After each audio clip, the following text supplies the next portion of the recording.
सुप्रभात। मैं जगेंद्र राणा। ईश्वर समदर्शी है, यह है आज की हमारी आध्यात्मिक चर्चा का विषय। ईश्वर समदर्शी है। बड़ी विचित्र बात है कि ईश्वर को समदर्शी कहते हैं, किंतु हम संसार में देखते हैं कि किसी के पास धन दौलत है और कोई गरीब है, किसी को खाने को नहीं मिलता, किसी को विविध प्रकार के भोजन प्राप्त हैं। यदि इस प्रकार ऊंच नीच है तो फिर समदर्शिता कैसी? ईश्वर में समदर्शिता है, इसमें कोई शक नहीं, किंतु हमारा व्यवहार कैसा है, हमारा कर्म कैसा है, इसी पर सारा दारोमदार है। मिसाल के तौर पर जब हमसे कोई पाप होता है तब हमारे अंदर ये भावना उठती है कि ईश्वर या गुरु हमसे नाराज है, और हमारी भावनाएं कर्म की वजह से बदलती रहती हैं। ईश्वर की खुशी और नाराजगी भी हम अपनी भावना से देखते हैं। जैसे आप जब शोक में होते हैं तब हंसी खुशी की बात देखकर सुनकर आपका रंजौर बढ़ जाता है, क्योंकि आप में तो शोक समाया हुआ है। इसी तरह जब हमारे हृदय में आनंद रहता है तब बाहर का शोक हमारे ऊपर असर नहीं करता है। मतलब ये निकला कि जैसा हमारा भाव होगा वैसा ही व्यवहार होगा। अब योद्धा तलवार से काटता है, लेखक कलम से लिखता है। तलवार और कलम तो जड़ वस्तु हैं। चलाने वाला किस भाव से चला रहा है ये उसके ऊपर है।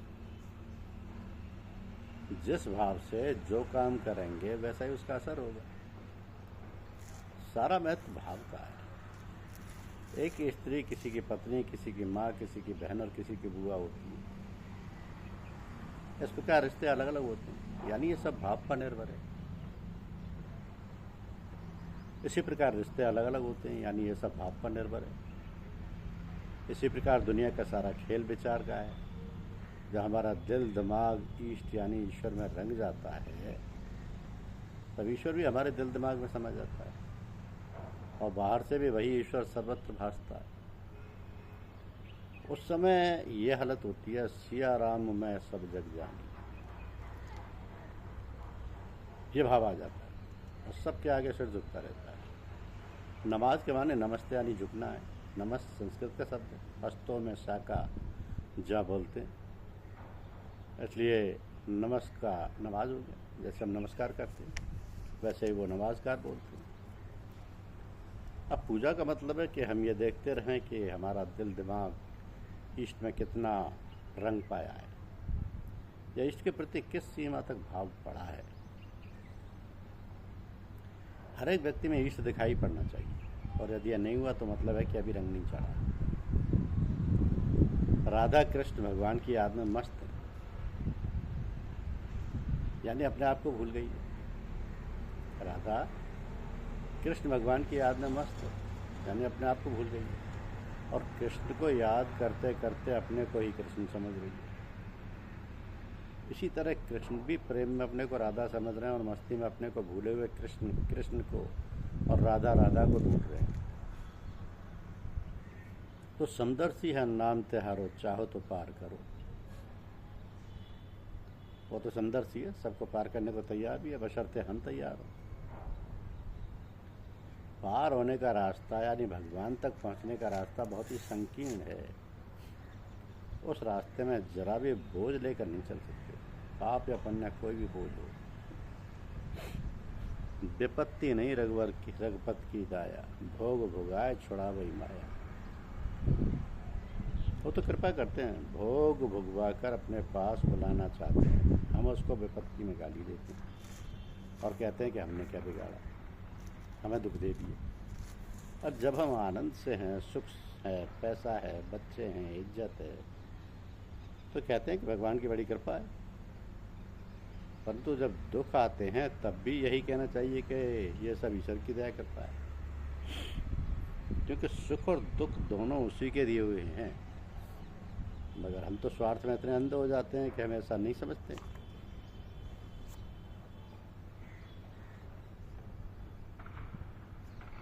ये बड़ी मुश्किल बात है कि हम सही सही जान सकें कि हमारा फ़ायदा किसमें है।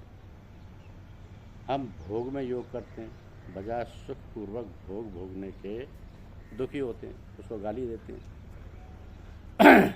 ऐसे भोग बढ़ जाते हैं, कम नहीं होते। मतलब हमको ईश्वर पर भरोसा नहीं, विश्वास नहीं, उससे प्रेम ही नहीं है। हम केवल अपना स्वार्थ देखते हैं। यदि हम सुख दुख का ख्याल ना करें और ऐसी धारणा बना लें कि वो परमात्मा सब कुछ हमारे कल्याण के लिए ही कर रहा है, तो हमारा कल्याण हो जाएगा। भोग भोगना ही आसान हो जाएगा, भोग भोगना भी। यदि हम उसका भरोसा कर लें तब कोई कष्ट महसूस नहीं होगा। हम हर समय उसकी याद बनाए रखें तो हर काम अच्छा होगा। जब हम ये ख्याल करेंगे कि जो भी काम हम कर रहे हैं वो ईश्वर का है और ईश्वर के लिए कर रहे हैं, तब सारे काम पूजा हैं। एक बार शिवाजी महाराज के यहाँ अकाल पड़ा। उन्होंने रोजी दिलवाने के लिए किला बनवाना शुरू किया, तो बहुत से लोग काम पर लग गए। शिवाजी को ख्याल आया कि मेरे जरिए से कितने लोगों को रोजी मिल रही है। उनके गुरु स्वामी रामदास जी आए और शिवाजी से कहा कि वो पत्थर उठाओ। वो पत्थर उठाना और तोड़। पत्थर तोड़ने पर एक जीवित मेंढक उसके अंदर से निकला। तब उन्होंने शिवाजी से पूछा कि बदलाव पत्थर के अंदर इसको दाना पानी कौन दे रहा था? क्या तुम में इतनी शक्ति है कि इतने आदमियों को रोटी पानी दे सको?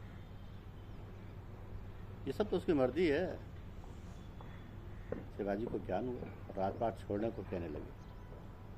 इस पर स्वामी रामदास जी ने कहा, राजपाट हमको दे दो। अब शिवाजी ने गुरुजी को राजपाट दे दिया। तब रामदास जी ने कहा कि हम तुमको इसका प्रबंधक बनाते हैं, अब इसका इंतजाम करो।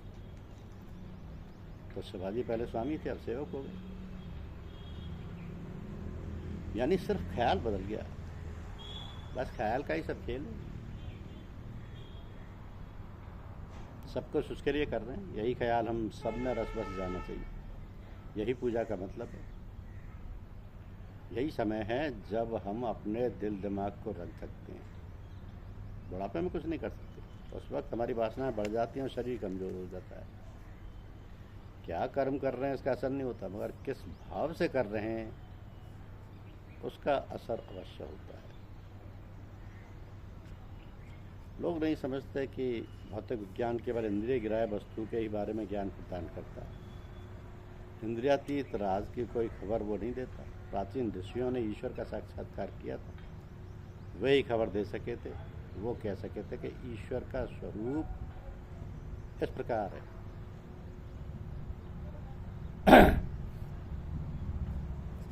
तो ईश्वर दर्शन कर लेने के बाद मनुष्य पूर्ण रूप से परिवर्तित हो जाता है।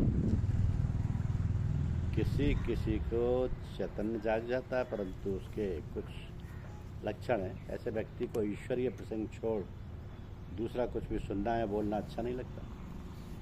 जैसे चातक पक्षी, सात समुद्र, गंगा यमुना आदि नदियाँ, ये सभी जल से पूर्ण है, परंतु चातक वृष्टि का ही जल चाहता है। मारे प्यास के छाती फटी जा रही है, फिर भी वह दूसरा जल नहीं पीता। हृदय में ईश्वर के आगमन का लक्षण क्या है? जिस प्रकार उषा की लाली सूर्य के उदित होने की सूचना देती है, उसी प्रकार निस्वार्थता, पवित्रता, सत्यनिष्ठा तथा सज्जनता ये ईश्वर के आगमन की सूचना देती है। जिस प्रकार मालिक किसी नौकर के घर जाने से पहले अपने भंडार से साज सामान, अपने बैठने लायक आसन, भोजन सामग्री आदि भिजवा देता है, उसी प्रकार हरि भी साधक के हृदय भवन में आविर्भूत यानी प्रकट होने से पहले उसमें प्रेम, भक्ति, विश्वास, व्याकुलता आदि जगा देते हैं। तो ईश्वर दर्शन होने का एक लक्षण है आनंद। जैसे समुद्र में ऊपर तो तरंगों का खूब हिलोल किलोल रहता है, परंतु नीचे शांत गंभीर जल होता है। अब ईश्वरीय आनंद की प्राप्ति होने पर मनुष्य उस नशे में मस्त हो जाता है। शराब ना पीते हुए भी वो पूरे शराबी के जैसा प्रतीत होता है कि जब मैं अपनी जगत जननी माँ के चरणों के दर्शन पाता हूँ तब मैं इतना मत्त हो जाता हूँ कि मानो मैंने 5 बोतल शराब पी ली हो। ऐसी अवस्था में बिना विचार किए चाहे जिस किसी के हाथ का भोजन नहीं लिया जा सकता। तो मनुष्य के सिद्ध होने पर उसकी अवस्था किस प्रकार की होती है? ये रामकृष्ण परमहंस जी का कहना है कि जगतजननी माँ के चरणों के दर्शन पाता हूँ तो मैं इतना मस्त हो जाता हूँ कि मानो मैंने 5 बोतल शराब पी ली। तो मनुष्य के सिद्ध होने पर उसकी अवस्था किस प्रकार की होती है? जैसे आलू बैंगन आदि सिद्ध होकर सीज कर नम हो जाते हैं, वैसे मनुष्य सिद्ध होने पर नरम हो जाता है, निरंकार हो जाता है। यानी यथार्थ आत्मज्ञानी तो वही है जो जीवित रहते हुए भी मृत के समान है, अर्थात जो मृत देह की भांति काम वासना से रहित हो गया हो। श्री रामकृष्ण ने एक बार केशव सेन से कहा था कि यदि तुम और थोड़े उन्नत होकर उच्च तत्वों का प्रचार करने लगो तो तुम्हारा दलबल कुछ नहीं टिक पाएगा। ज्ञान की अवस्था में दलबल स्वप्नवत मिथ्या प्रतीत होती है। तो ज्ञान लाभ होने पर ईश्वर दूर के नहीं प्रतीत होते, तब फिर वे नहीं रह जाते, ये बन जाते हैं। हृदय में ही उनके दर्शन होते हैं, वे सबके भीतर हैं, जो उन्हें खोजता है वही पाता है। तो जिस प्रकार जल में डुबोया हुआ कुंभ भीतर बाहर जल से पूर्ण रहता है, उसी प्रकार ईश्वर में मग्न हुआ व्यक्ति भीतर बाहर सर्वत्र सर्वव्यापी ईश्वर को ही दिखाई देता है या देखता है। ईश्वर लाभ हो जाने के बाद सर्वत्र सभी वस्तु में वे ही विराजमान दिखाई देते हैं, परंतु मनुष्य में उनका अधिक प्रकाश है। फिर मनुष्य में जो सत्वगुणी भक्त हैं, जिनमें कामनी कंचन के भोग की बिल्कुल इच्छा नहीं, उनके भीतर और भी अधिक प्रकाश है। तो ईश्वर दर्शन के बाद भक्त को उनकी लीला देखने की अभिलाषा होती है। रावण वध के बाद जब श्री रामचंद्र जी राक्षसपुरी में प्रवेश करने लगे तो बूढ़ी निक्सा यानी रावण की माता दौड़ते हुए भागने लगी। तब लक्ष्मण अपने भाई श्री राम से बोले, भाई कैसे आश्चर्य की बात है, देखो ये निक्सा कितनी बूढ़ी है, इसने कितना अधिक पुत्र शोक भोगा, फिर भी इसे प्राणों का इतना भय है कि भाग रही है। तो रामचंद्र जी ने निक्सा को अभय वरदान करते हुए पास बुलवा कर उसको उसके भागने का कारण पूछा।